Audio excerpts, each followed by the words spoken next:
Ayan. Tignan mo ulit yung katabi mo. Sabihin mo, sino ang peg ng style mo ngayon? Kasi lahat po ng ating ginagawa ngayon, yung kung anong itsura niya ngayon, meron niyang peg or meron niyang pinanggalingan. Ay, yung mga taga-Baroso dyan. Nasa na yung mga 70s outfit niya? Ito na yun. Pasensya na po dun sa mga naka-Baroso. Naka-70s outfit sila. Yung mga mag-graduation sa atin, no? Pretty-pretty naman nila. Palakpakan naman natin sila. Oo, yung mga popogi din. Mga nakapolo yata sila ngayon. Ayan. Kasi magtatapos no? Yung isa nga gustong mag-coat and tie Yung pinang-abay niya daw kay Kuya Melvin. Dala mo ba, bro? Anyway, so the Lord is good. No? Tignan mo ulit yung katabi mo. Parang nakita ko yan sa isang K-drama. Sa isang C-drama. Ang dami ng drama ngayon. May A to Zinc na drama. Ayan.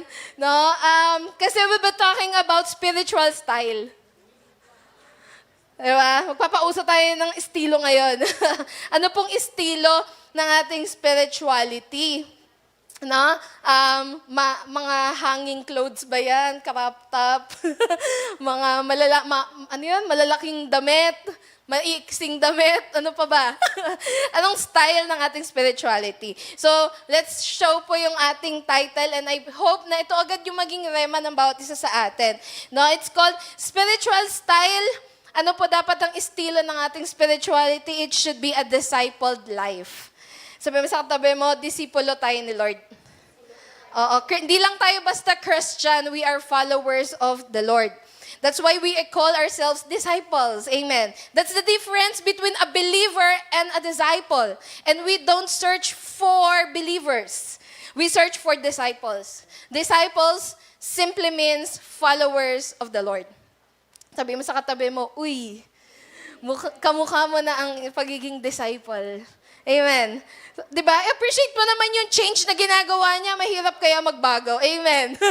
Diba? So, ina-appreciate po namin ang inyong pagpupunyagi. Pagpupunyagi. Ayan, sa ating discipled life. No? We are not just hearers of who Jesus is. We don't just believe on Jesus Christ na merong namatay on the cross 2,000 years ago for my sin. We don't just believe those things. We follow that person. We follow that God. Ibig sabihin, when we say we follow Him, what He says goes. Kasi we're followers. Are you getting that? When I say, let's stand on our feet, you're gonna stand on your feet. Because you follow. O, di ba? Walang follower ni Blessa dito Pero yung mga follower ni Jesus, they will stand on their feet. Yan! And they can now sit on their feet. Ha! Sit on their feet! Ayan. O, ganun talaga. Walang disipulo ni Blessa dito. Disipulo ng Diyos meron. Amen. Amen. So, ito po yung estilo dapat natin, no? Nakakapalaob kasi sa kung anong itsura mo, kung ano yung personality mo, kung ano yung trip mo sa buhay. No? Amen. No? Si Ate Blessa, puro na lang ako ngayon, jogging pants, tsaka sweatshirt. Diba? Alam na this, kung ano ibig sabihin. Amen. No? Yung mga girlies natin, mga fashionistas natin, di ba ang gagaling nila mag-style? Sabi ko, ang galing nyo, guys. Asan yung mga taga-out nyo? Sinanalo sa outfit check natin. Pero anyway, nakadepende doon Ano yung buhay mo, nakadepende sa kung ano yung suot mo ngayon. Amen. Sabihin mo sa katabi mo, you're the most modest person I knew in this lifetime. You look good today in your dress. Amen. Oo. Gustong-gusto ko yung mga youth po natin ngayon. Talagang nag-dress up sila for Jesus every Sunday. Grabe na-appreciate ko kayo, guys. Keep it up. Diba? Kasi nag-glam up sila or nag-dress up sila for special occasion ng kanilang school. Pagka may date sila, yung mga young pro. Pero mas sobrang na-appreciate ko kapag Sunday, naka-dress up talaga sila. Diba? Fashion kung fashion to. Anyway, dire-diretso na po tayo. Ito pa rin po yung verse natin. Sabi mo sa katabi mo, handa ka na ba tumakbo? Kasi ito po yung text natin, 2 Timothy chapter 2, verse 22. At pwede nyo siyang maging rema hanggang 2026. Kasi 22 to 26 tayo. Sige po, sabay-sabay tayong magbasa ng salita ng Diyos. Sabi po ng Lord, run away from childish indulgence. Sa other translation po, it's called youthful ambition and lust. So sabi mo sa katabi mo, run away. But run after mature righteousness, faith, love, peace, joining to those who are honest and serious prayer before God. Refuse to get involved in inane, silly, and stupid discussions. They always end up with conflicts and fights. God's servant, tignan mo ulit yung katabi mo, ikaw to. Lingkod ka ng Diyos. Sige, come on, i-affirm mo nga yung katabi mo ngayon. Lingkod ka ng Diyos. Diba? You're not just now, you're being transitioned from a believer to a disciple to a servant. Amen. Amen. To a leader. Amen. Oh, congratulations ulit sa mga soul leaders natin. So God's servant must not be argumentative, but a gentle listener. A teacher who keeps cool. Working firmly but patiently with those who refuse to obey. You never know how or when God might sober them up with a change of heart and a turning to the truth, enabling them to escape the devil's trap where they are caught and held captive, forced to run his errands. Let's pray. Father, we entrust to you the word this morning. Be with us, Lord. Holy Spirit, quicken our spirit in the name of our Jesus Christ. Let's say amen. Amen. Spiritual style. It should be a discipled life. Yung calling po natin is not just a short-term spiritual diet. Pag sinabi natin short-term diet, hindi mo siya, yung diet na yun, hindi siya naging lifestyle. No? Ano lang siya, pagka may event, no, example, kailangan payat ako sa birthday ko, kaya ngayong buwan na to, hindi ako magda-diet ako. Tapos after ng birthday mo, yun. Back to original. Joke lang. Back to original lifestyle. So, hindi siya talaga, yung effect niya, hindi po siya nag-last. No? Kaya we aim not for numbers, no? We aim for sustainability. Joke lang. Lifestyle talaga, no? So our calling is not just for a short-term spiritual diet, but an eternal spiritual lifestyle. Yung lifestyle po na dinedevelop ng Lord sa atin throughout these 2 months, no? May eternal effect siya. No? Makakatulong po siya sa ating buhay espiritual. Kasi itong buhay na espiritual, ito lang yung makakalapunta ng langit. No? At ito lang yung eternal impact. No? So, again, we are not here to be on diet, on spiritual diet na, ay, sabi ni Pastora, magpipray tayo, so magpipray ako. So hanggang kailan ako magpipray? Hanggang dumating yung prayer, yung answered prayer, no? Parang may specific time frame. No, we're talking about lifestyle. Amen. So sa mga katulad ko na nagda-diet, don't aim to be slim, aim to be strong. No? Sabihin, lifestyle po tayo. No, actually, yun yung motto ko pagdating sa fitness, no? I'm not here to be slim. Kaya hindi niyo po ako makikitang slim.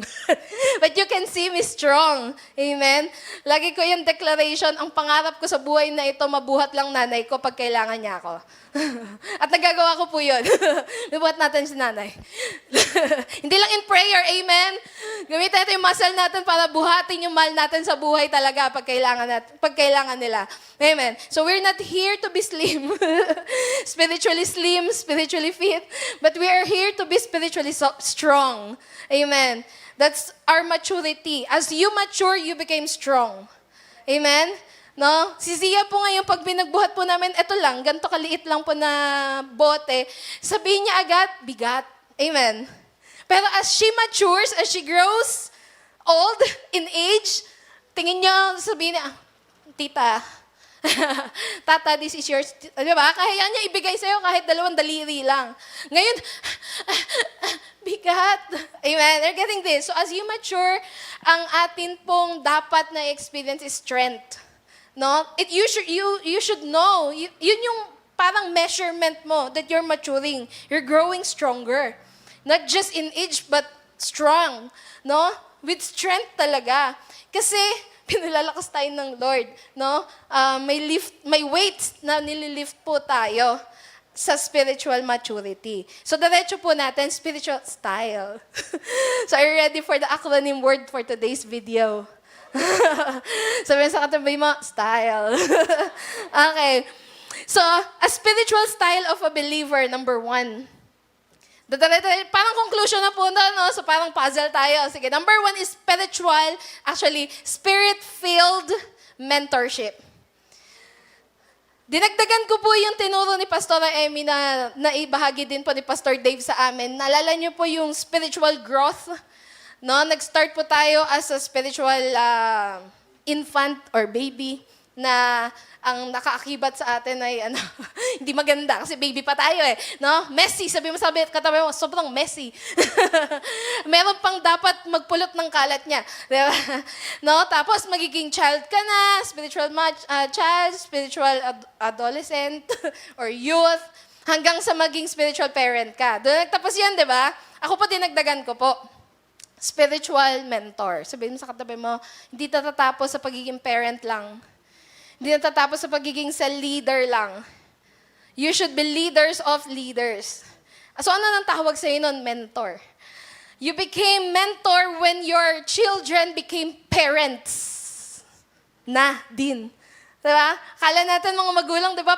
Pag magulang, example si mama at si Ino, magulang na si Ino, so bahala ka na sa buhay mong ito. Pero hindi natatapos ang pagiging magulang dahil nagkaroon na ng asawa at pamilya ang iyong anak. Amen. You still mentor them. Anak, ganito kasi yan. Ganito maging tatay. Ganito maging nanay. Hindi tama yung ganito mong mga pag-uugali. Hindi tama yung ganito mong mga responses mula sa ating mga magulang. Amen? Amen? Sa Joy of Faith po, ito po yung ating kinakampaign family. Hindi ko po sinasabi dito, pag may asawa na yung mga anak nyo, pabayaan nyo na sila. Mga nanay, tatay, amen? Mahalin mo ang iyong mga anak. Amen? Hanggang dumating si Jesus. So, kailangan nilang tumayo sa sarili nilang mga paa. Pero kapag nangangailangan sila ng gabay mula sa kanilang mga magulang, tayo pong mga magulang ang dapat gumagabay pa rin sa kanila. Amen? Amen? So that way, you became a mentor to your child na already now a parent. So kaya po ang vision natin to be leaders of leaders. Tatandaan nyo yun hindi pwedeng to be a leader lang. Kundi gusto ko yung follower ko, yung aking mga cell members, di lang sila magiging cell member na susunod-sunod lang sa akin kung saan ako pumupunta. Gusto ko maging parent din sila. At pag naging parent na sila, hindi matatapos ang trabaho ko doon. Napapabayaan ko sila. Nagkakagulo na yung household ng anak mo, hindi ka pa papasok. No? So, excited ako sa ganon. No? And we are excited din. Yun sa spirituality na ganyan, yung leader of leaders. Yung iyong cell member, may cell member na din, at inagabayan mo siya na mag-retain yung kanyang disciple. Amen? Amen. Pakman natin si Lord. Kinabahan. Okay. Pero dapat yung pagiging spiritual mentor mo, dapat spirit-filled. Hindi yung, boss-boss lang ako dito, may mentor lang ako dito. Di ba? May say lang ako dito. Hindi. Ang aking mentorship, naka-founded siya, or ang foundation niya ay ang spirit ng Diyos. No? He or she is mentoring out of the overflow.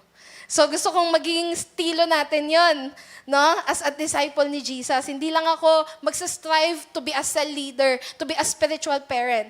I want to strive to be a spiritual mentor. No? I love yung mga nagtuturo sa, ako rin pa may heart din ako to teach in the college, no? Kasi, what I learned, I want to pass it on. No? Bilib na bilib ako sa mga teachers na ganun eh. No? I want to share it, no? Move forward, no? And we will not do it ng base sa pride, base sa success story natin. We're gonna do it founded only in the Spirit of the Lord. Amen? Amen. Move forward. Kasi ito yung medyo matindi. Check lang. Letter T. Sabihin mo sa katabi mo, test ready. Sino dito kapag nagte-test, lalo na sa school, sasakit muna ulo? Bakit lahat ng test? I want you to have this revelation. Lahat po ng test, kailangan mo munang masaktan. Di ba pwedeng isa-scan ko lang tapos, uy, ayan na yung kondisyon ng kanyang buhay. Uy, ito na yung kondisyon ng kanyang intelligence. Bakit kailangan ko munang pagdaanan ng maraming test? Di ba? Si Pastora Emmy po, every morning, nag-check po siya ng kanyang FBS. No? Check kung ang kanyang sugar ay mataas o mababa. At para matest yun, hindi mo siya isa-scan. 90. Hindi. In order for it to be done, papasok siya sa isang test. Sino pong nakakalam ng proseso ng FBS? Di ba? May blood extraction na nangyayari. Ang OA ng blood extraction. Di ba? May tutunog dyan na needle. Tutusukin mo na ng needle and then may lalabas na maliit na dugo and then yung dugo na yun, ilalagay mo sa, anong tawag doon, sa strips and then tututututut. Ayun, makikita mo, 90. Very good siya. Amen?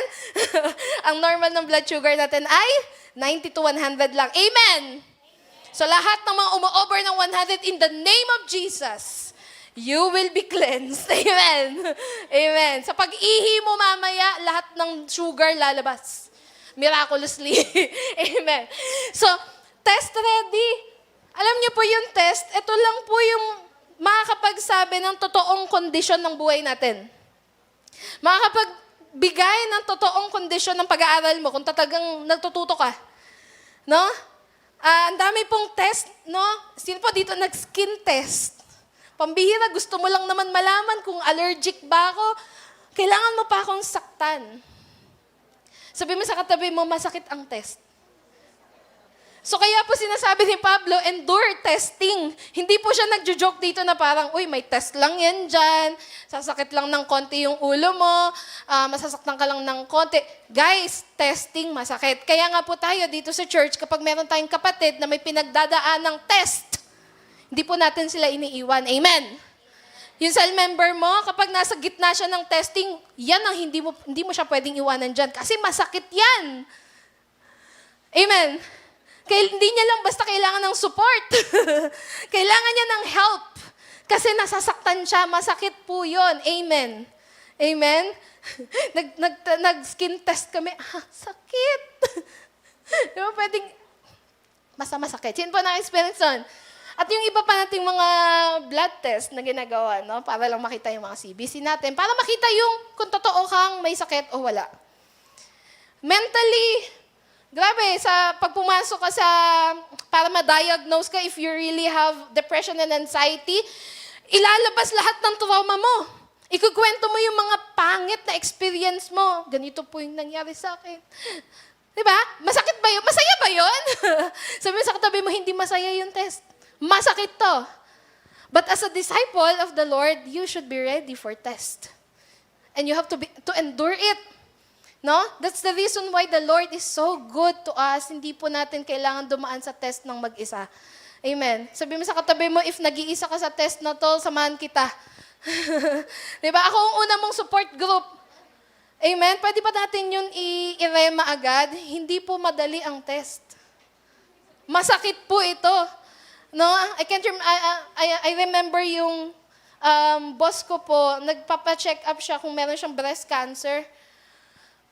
Alam niyo po ba kung gaano kahirap yung test para malaman kung legit kang merong breast cancer? Kung anong ipit ang gagawin sa iyong katawan? Sa parte na yun ng iyong katawan? Are you getting that? Sobrang painful. Ayan, si Pastora Belia po ay survivor ng breast cancer. Palakpakan natin si Lord. Hindi po yun basta-basta na parang pisil-pisil, ay, may tumor ka. Ay, may cancer ka. Hindi po. Di ba? Para lang malaman kung benign or ano yan, kung cancerous ba talaga, yung pagtusok niya, yung pagkuha ng sample sa laman mo, Uy, masakit po yun. Are you getting that? Hindi to basta bang kinurot kita dyan, no? Sasabihin mo sa katabi mo, sabihan mo ako pag nasa gitna ka ng test, ha? Para masupport kita kasi masakit po ito. Akala natin, believers, kala natin, kaya natin, kasi sabi ni Paul, endure the test. Pero sinabi niya to in front of the church. Ibig sabihin, magtulungan kayo kapag yung isa sa inyo nasa test o kung lahat kayo nasa test. Pag nasa test po kayo, wag po kayong mag-isolate. Bawal. Ako naniniwala naman ako sa group project talaga. Oh, yun totoo ha, yung totoong group project, group support sa school, kasi masakit po talaga sa utak mag-aral, amen? Pag mag-isa ka lang, gusto mo na lang ihagis lahat ng libro sa mundong ito. Matapos na lang ang lahat, amen? That's why you need support. Nung ako po yung nag-aaral, lumabot kasi yung masteral ko sa pandemic. Ang hirap maghanap ng support group. Alam niyo po, nanonood ako, legit po to, huwag kayong tatawa. Sa sobrang lonely. Joke lang. Sa YouTube po, merong nag-aaral, nag-live show siya, nag-aaral siya. So, manonood ako kasabay niya. Ayun, sabay kami. Nag-live siya, nag-aaral ako dito. Live stream, YouTube. Kalimutan ko yung pangalan niya eh. Pero parang kilala ni AJ. Yung ganon, kailangan niyo po ng support. Sabi mo sa katabi mo, kailangan mo ng support pag nasa test. Kasi masakit po yun. During, before, during, and after. Before, kasi yung anxiousness, baka may sakit ako. Baka pagkuha ng dugo, kaya nga po marami sa inyo hindi nagpapacheck up, di ba? Kasi paano kapag nakuhanan ako ng dugo? O pag nagpa-check up ako, totoo, legit, meron nga akong sakit. Di ba nakaka-anxious? No? Yun yung before. Kaya kailangan may support ka dun. Hindi bro, kaya natin to. Eh di kung may sakit ka, at least alam natin kung anong pangalan. Pag pinag-pray kita, alam natin kung anong tawag. Amen? Eh kung ikaw lang mag-isa yun, nasa gitna ka ng test, during, ito pagka, totoo, medically speaking, no, ikaw na lang mag-isa yun, no, si Rilyn kinuha na ng dugo, kasama niya ako hanggang labas. Pero sa mismong oras na ng pagkuha ng dugo niya, siya na lang mag-isa sa upuan. Pero ina-assure mo siya, no, ina-assure mo yung mga pasyente na paglabas mo, nandito lang ako. O kaya, yung physical body ko wala, pero my spirit is with you. My prayer is for you. My prayer is with you habang kinukuha ka ng dugo dyan. Ganyan. No? So, nakaka-uplift ng spirit. No? Na ikaw na pinagdadaanan mo, kailangan mo pagdaanan tong test na to. Grabe, napapalakas yung loob mo. Are you getting this? And then after, kasi after, naalala ko si Ate Chona nung kumuha siya ng dugo, ayun, nahamatay. After. Ibig sabihin, may after support. May aftercare. Ang sakit-sakit. Gusto lang naman nila malaman kung qualified ako magbigay ng dugo. Ako na nga nagbabagandang loob magbigay ng dugo, sasaktan pa ako sa skin test. Sana nagigets niyo po yung pinupunta ng ating mensahe ngayon. Yung testing po, hindi po siya madali. You need a support. Sabi mo sa katabi mo, buti na lang nandito ka. Sige po, sabihin niyo, buti na lang nandito ka. Paano na lang ako kung wala ka? Amen. As a disciple of the Lord na nagmamature, sabihin mo sa katabi mo, test ready tayo. Malakas ang loob, hindi natatakot, hindi atakbo. Matapang. Amen? Sino pong nagpapasalamat sa Lord kasi hindi siya mag-isa sa test na pagdadaanan ng buhay niya? Di ko po kasi maipapangako na wala nang kayong magiging problema sa buhay na ito. Kasi mismong si Jesus na nagsabi, in this world, you're gonna have tribulation. So si Jesus na nagsabi nun. So hindi ko maipapangako talaga sa inyo na wala na kayong mapagdadaanan. Yung mga kabataan, yung pinagdadaanan mo ngayon bilang isang estudyante, akala ko din, yan ang katapusan. Naalala ko nung college ako, sabi ko, Lord, mag-rapture na sana. Kasi sobrang pagod na pagod. Joke lang po. Napasaya ko lang po sila, mga nanay, tatay. I hope you're getting this, no? May ihihirap pa pala ang buhay. Amen? Yung mga elders natin dito, alam niyo yung sinasabi ko, di ba? May ihihirap pa ang buhay na ito. So, padaliin natin. Una, maging handa ka. Pangalawa, wag mong iwan yung katabi mo. Amen. Padaliin mo ng konti yung buhay mo kasi pahirap to. Gets niyo ba? Paano magiging madali ang bagay? Maghanda ka. Bukas may test. Ganon. Maghanda ka. Pangalawa, humanap ka ng makakasama mo sa test na ito. Amen? Sabihin mo ulit sa katabi, buti na lang nandito ka. Amen. Kung sa leader mo yan, sobrang grateful talaga kung nandito ka. So, test ready, we are unafraid to see the current condition of our life. Only through test, dun lang po natin malalaman kung okay ka ba, kung healthy ka ba, kung kailangan mo ba ng medication, kung kailangan mo ba ng reinforcement, are you getting this? Only through the test. So you have to go under the test. Sabi mo sa katabi mo, alam ko nakakatakot yon, pero kailangan mong pumasok sa test na to. Hindi tinatakbuhan ang test. Amen. Are you getting this? Huwag ka mag-alala. I-assure mo ulit siya. Huwag ka mag-alala. Kasama mo ko. Walang magchat sa GC na pakisagutan nga yung assignment ko. Hindi ganun yun Hindi, maling application. Sabay tayong mag-compute. Amen. Parihin natin ng Lord. Letter Y, ang style po natin as a disciple, maturing follower of the Lord, tayo po ay yearning to God. Pag sinabi pong yearn, nananabik. Yung sobrang excited, di lang to excited, sobrang sabik. Na as a disciple of the Lord, isa lang kasi yung fina-follow mo Amen? Yun ang kaibahan ng believer lang at saka disciple. Believer, ang daming fina-follow. Disciple, isa lang. Follower of Christ lang siya. So kung saan napunta si Christ, dun lang siya pupunta. At nananabik siya doon. Okay lang kahit hindi ko maka-experience yung mga yan, basta kasama ko siya. Ay. Are you getting that? Yung ganong klaseng sabik, pananabik sa Panginoon. No? Pagka ganun na po yung ating spirituality, talaga nagmamature na yan. Yung hindi ko na talaga kayang hindi umattend pag Sunday. Hindi ko na talaga kayang hindi makarinig ng Word of God. No? Devotionals at EGR, we call it plugged in. No? Hindi ko na talaga kaya na hindi maranasan yung presensya ng Diyos sa araw na ito. Sobrang sabik. No? Bago ka umalis ng bahay, no, nag-devotion ka, excited ka umuwi kasi magde-devotion ka na ulit. Diba? Excited kang matapos na yung klase kasi magpe-pray na ako after this. Are you getting that? Excited na akong pumunta. Excited na akong pumunta sa coffee shop na to kasi mag-alone time ako with the Lord dito. Diba? So, ganun siya.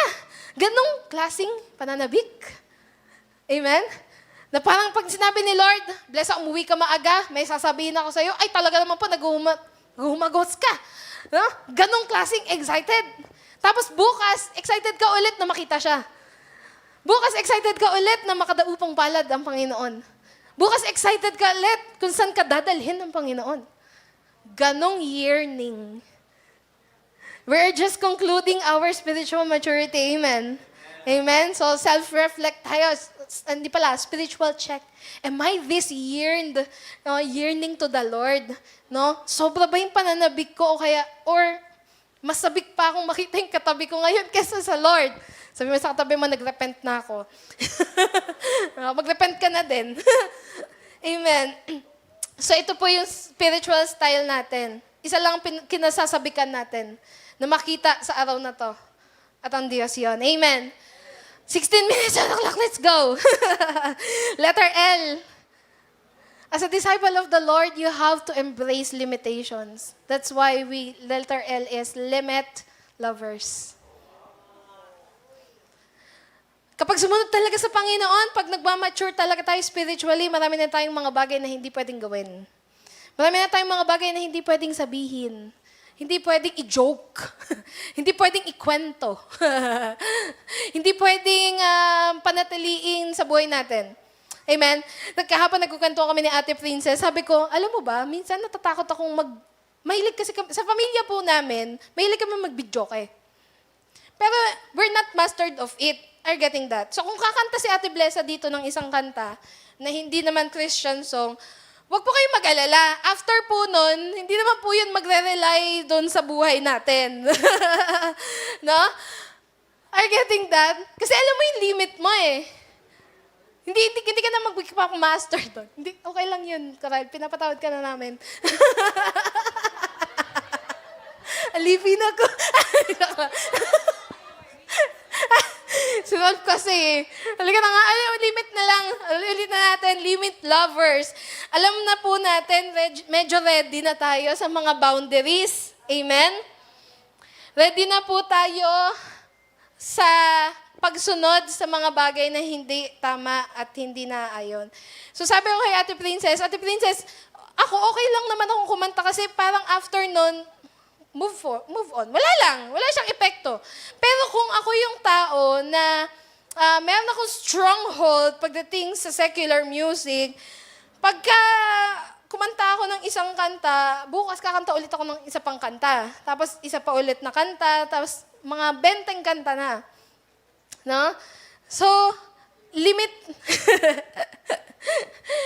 So kung ikaw, alam mo na kahinaan mo ang secular music, mag-stop secular music ka na at all. Are you getting that? Sana gets niyo yung part na yan. Pero anyway, limitations. Alam mo kung hanggang saan na lang ang lahat ng bagay.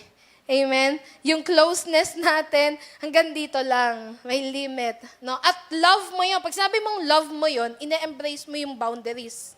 Ina-embrace mo yung limitation. Hindi kayong susunod tapos nagmamaktol ka dyan sa kabila.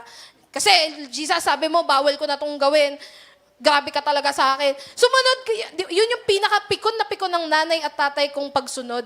Yung susunod ka pero nagmumurmur ka sa gilid. Sumunod ka pero nagte-text ka sa mga kaibigan mo, grabe yung nanay ko, hindi ako pinalabas. Ganon, galit na galit ang nanay at tatay ko. Kasi akala ko ba susunod ka, bakit ka nagmumurmur sa gilid? Bakit may rebellion yung puso mo? Akala ko ba susunod ka? Labo mo din. De, joke lang. No? Lovers. Sabihin mo, limit lovers. Gusto ko din po ipasok dito yung part ng parang over-familiarity. Kapag over-familiar na tayo, example, ako na lang ulit. Parang sa sobrang over-familiar nyo na po sa akin, parang lahat ng sasabihin ko tama na sa inyo. So parang pag nakita nyo akong nag-joke, uy, pwede na rin palang mag-joke. Kasi ginawa ni Ate Blessa, so gagawin ko na din. Diba? So kumanta ako, alipin ako. Uy, pwede na rin akong kumanta kasi kumanta si Ate Blessa. Eh ako, wala akong problema. Hindi ko siya struggle. Pero ikaw pala struggle doon. Pag ginaya mo ako, yari ka. Gets yun? So, over-familiarity, ano po siya? Limitahan natin yung over-familiarity. Hindi lahat ng nakikita nyo na ginagawa ng katabi mo ulit. Sabi mo, mahal kita. Pero hindi lahat ng ginagawa mo maka-Diyos. Hindi lahat ng sinasabi mo, iniisip mo, at mga responses mo ay maka-Diyos. So ako bilang iyong kapatid, pag nakita kong medyo wala ka sa hulog, batukan kita. Ako talaga nanununtok po ako ng mga kalalakihan natin dito. Amen. Magaling na ako doon eh. Jack lang. Okay. Diba? Hindi pwede. Si Jules, ilang beses ko nasuntok yan. Hindi mo masuntok. Ay, sorry. Mabait pala siya. Ibig ko pong sabihin, nandito po tayo para magsabihan din ng isa't isa. Hindi tayo basta pwedeng over-familiar na alam niya na yung gagawin niya. Matagal na yan dito sa church. Mentor na yan siya. Sa leader na yan siya. Primary leader na yan. Pastor na yan siya. Wag po. Dahil kahit kami pong mga pastor ay nagkakamali din. Amen. And you have to check us. No, kahapon we are with Pastor Lou, nagkakwentuhan kami. Merong isang namatay na pastor. Kwento ko na rin po ito sa inyo before. No? Nung namatay siya, taga-ibang bansa. Nung namatay siya, after 3 years, 5 years, lumabas lahat ng mga biktima niya ng rape. Sabihin, itong pastor na to, world traveler siya, speak siya sa ganito, sa bansang ganito, bansang ganyan. Kada saan pala siya napupunta, may nire-rape siya. Kasi mahilig siya magpamassage. Lahat ng mga nagmamassage sa kanya, yun, nire-rape niya. Or nakikipag-sexual intercourse siya. So, lagabasan yung lahat. So, sayang yung legacy.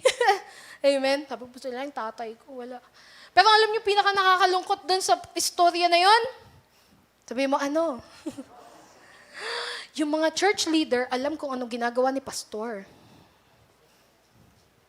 Di kailangan i-honor natin si pastor. Di natin siya i-correct. Sabi mo sa katabi mo, bawal.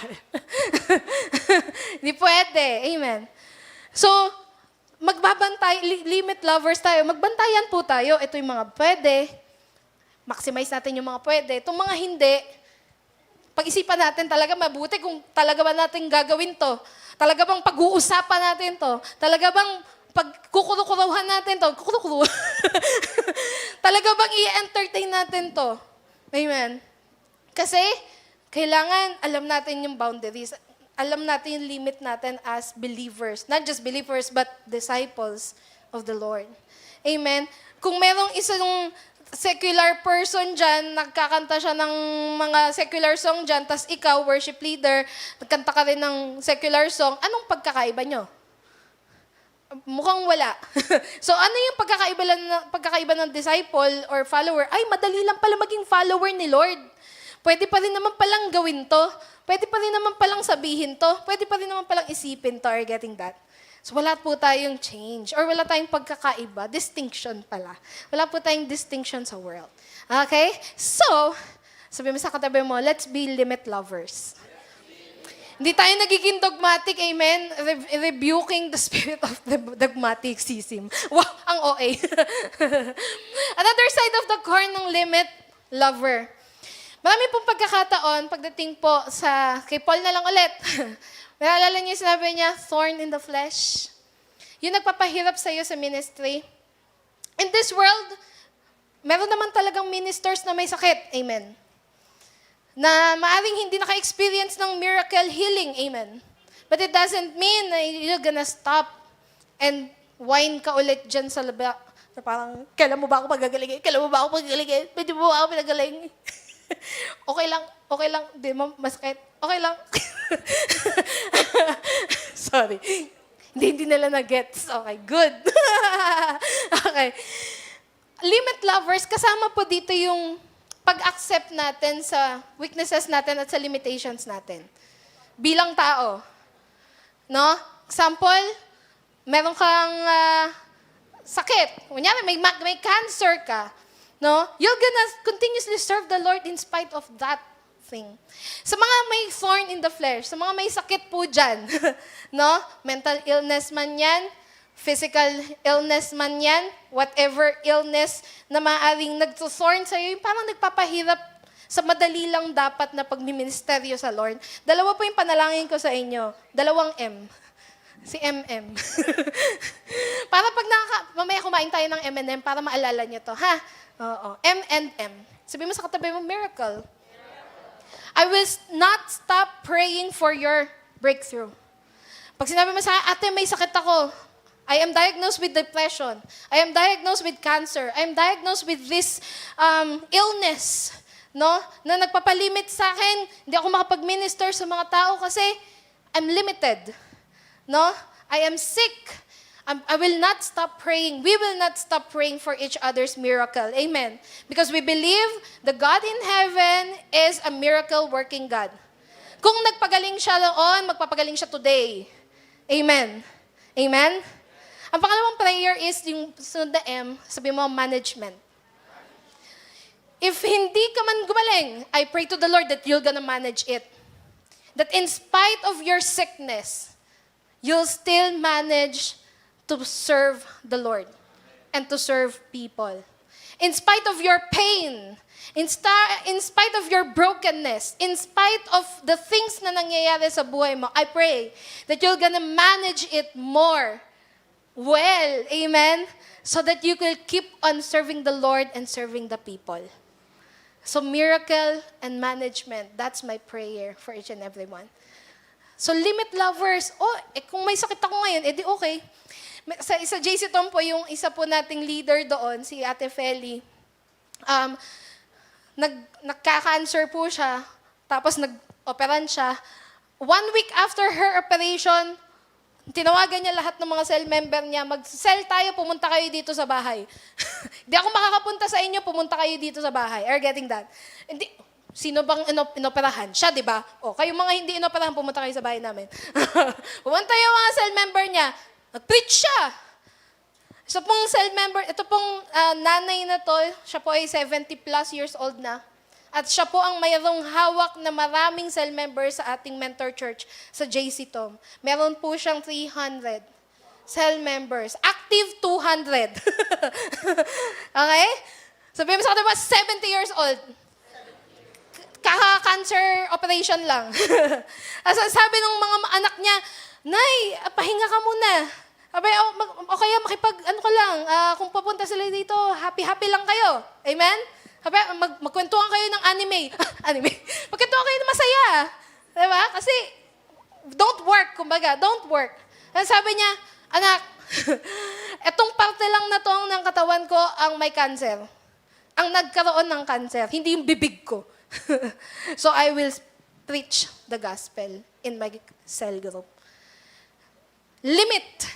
May limitation siya, but namamanage niya ito very well. I pray to the Lord, lahat po tayo na may thorn in the flesh.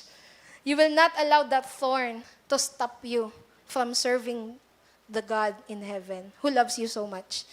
Again, si Jesus na nagsabi, you're gonna have tribulation in this life. Once you have it, do not stop serving the Lord. Amen? We keep on praying for miracle and we keep on managing our life.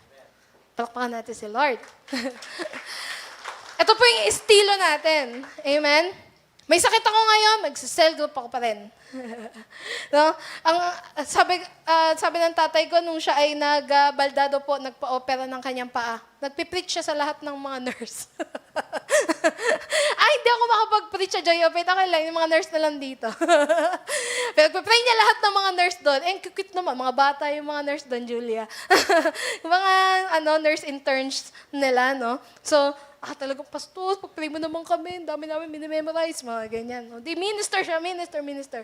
Up until the day ng kanyang operation, siguro naka-high daw siya, pinatulog, yung mga anesthesia, pinatulog, ganyan.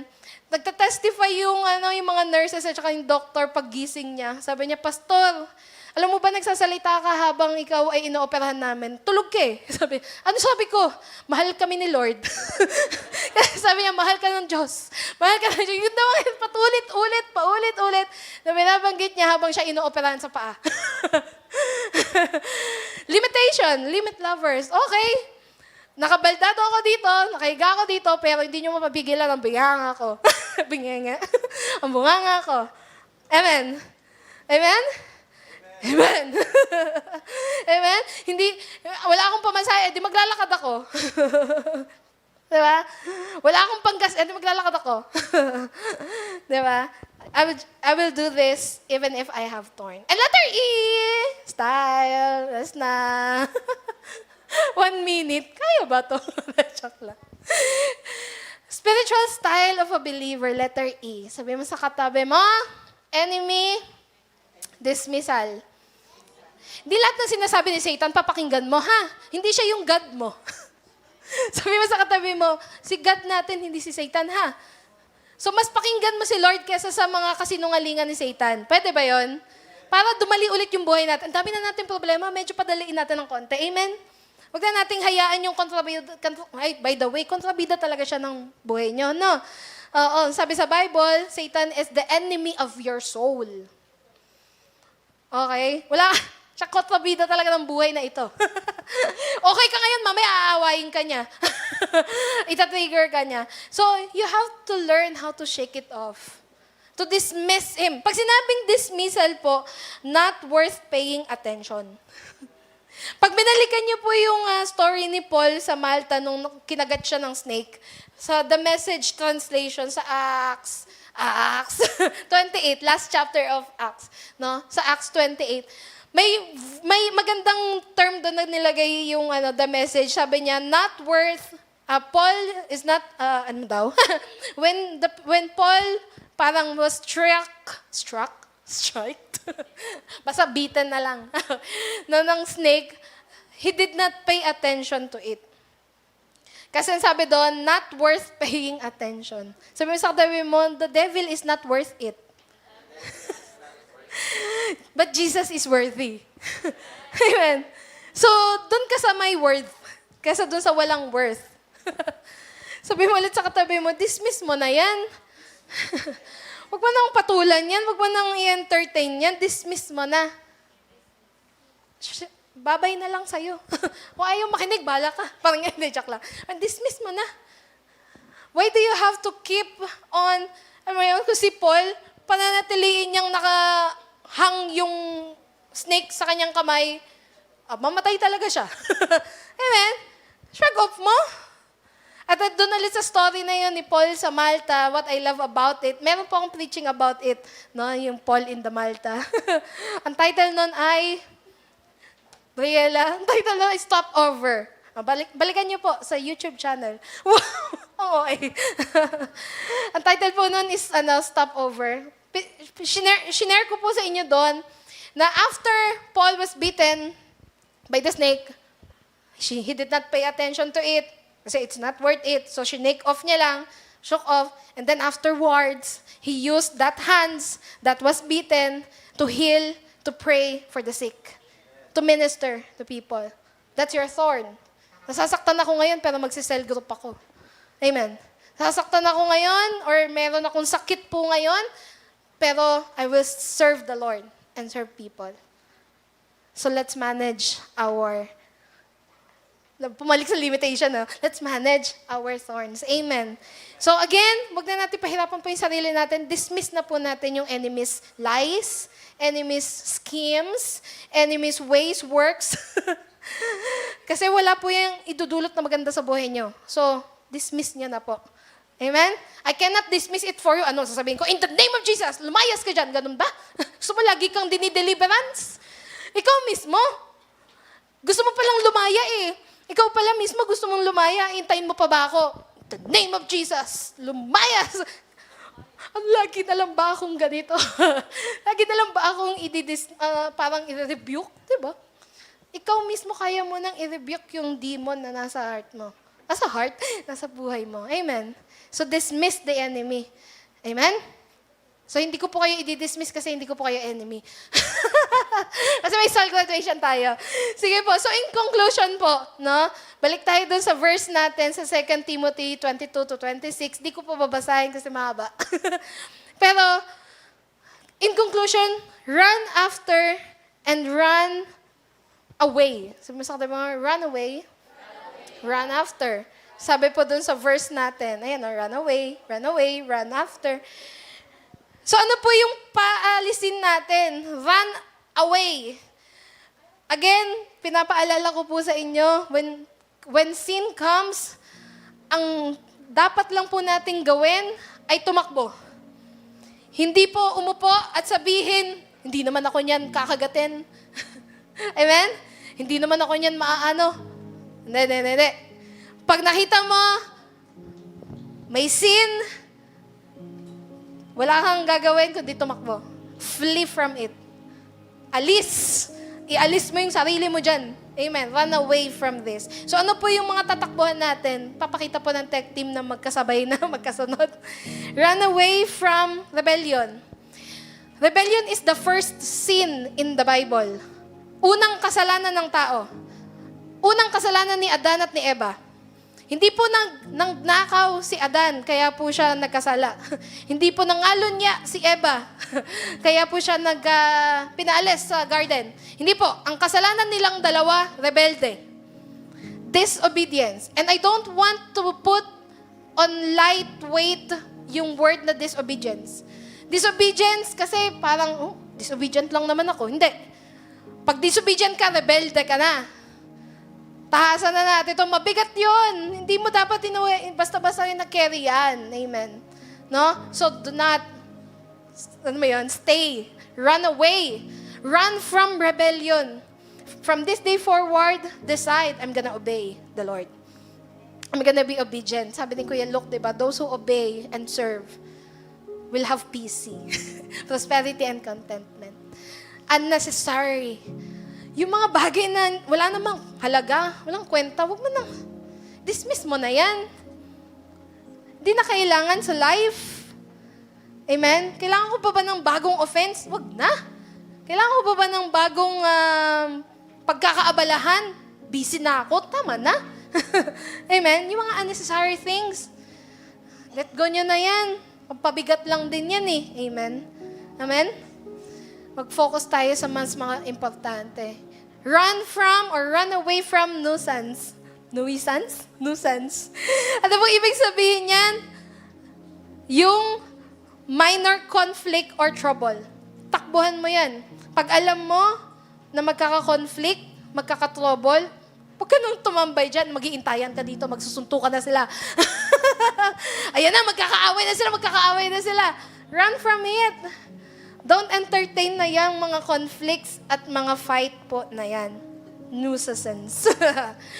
Sabi mo sa katabi mo, peacemakers tayo as believers. Actually, as disciples, we have been entrusted to the ministry of reconciliation.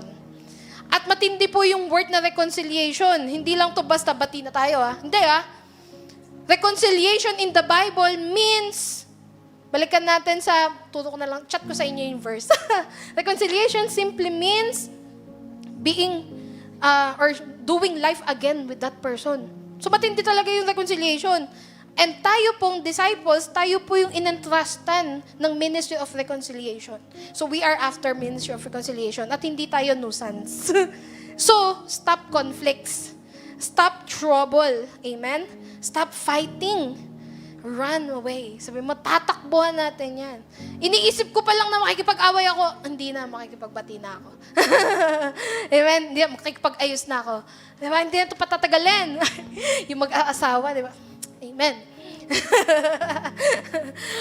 Mahirap po yung letter N, di ba? Pero dapat takbuhan. Amen. So, gusto nyo mag-fun run? Joke lang. Joy, faith, fun. Lika na. So, kung may aalisan ka, saan ka naman pupunta? Ito yung problema natin sa maraming pagkakataon, disciples. Alam naman talaga natin na we need to flee from these things. Ang problema, saan ka naman pumunta? Amen. Umalis nga ako dito, parang nag-wonder naman ako, saan ako nagpunta? Sabihin mo, may pupuntahan tayo, be. Diba? Diba? Amen?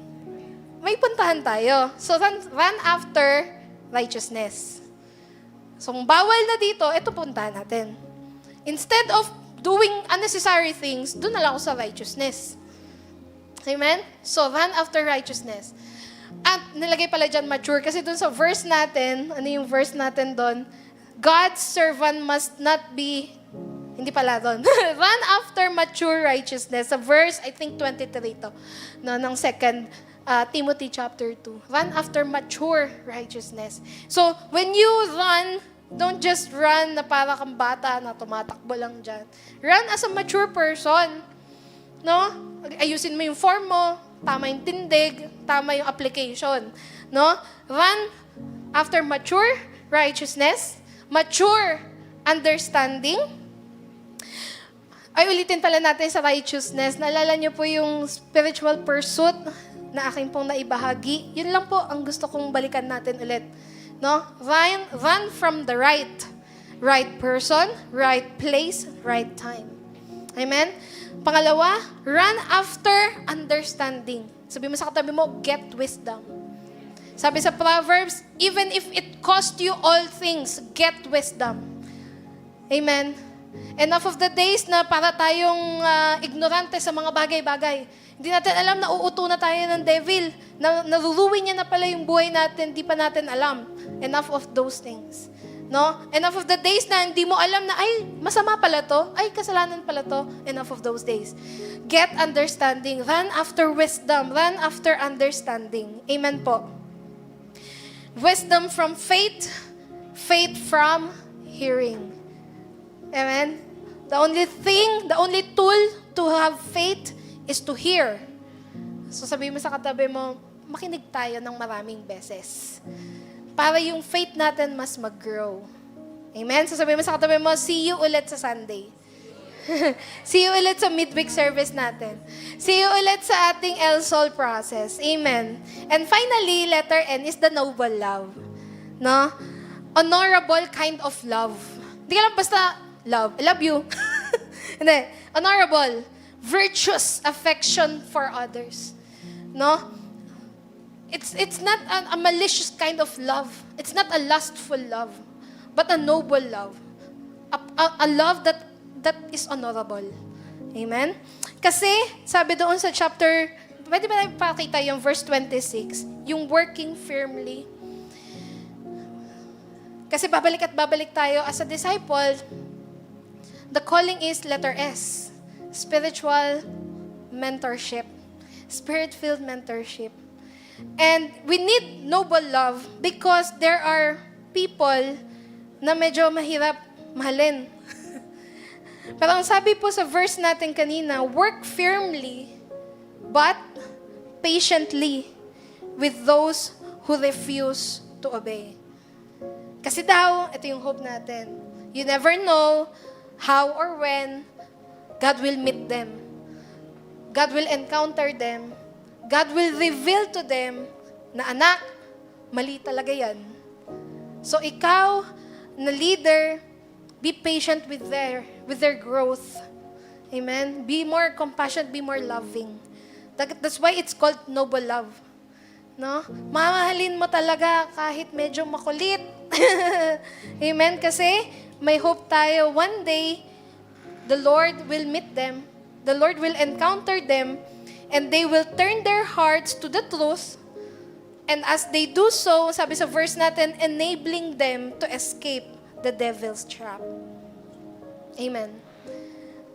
And finally, they can run from the devil's schemes in their life. Finally, may experience na rin nila yung enemy dismissal.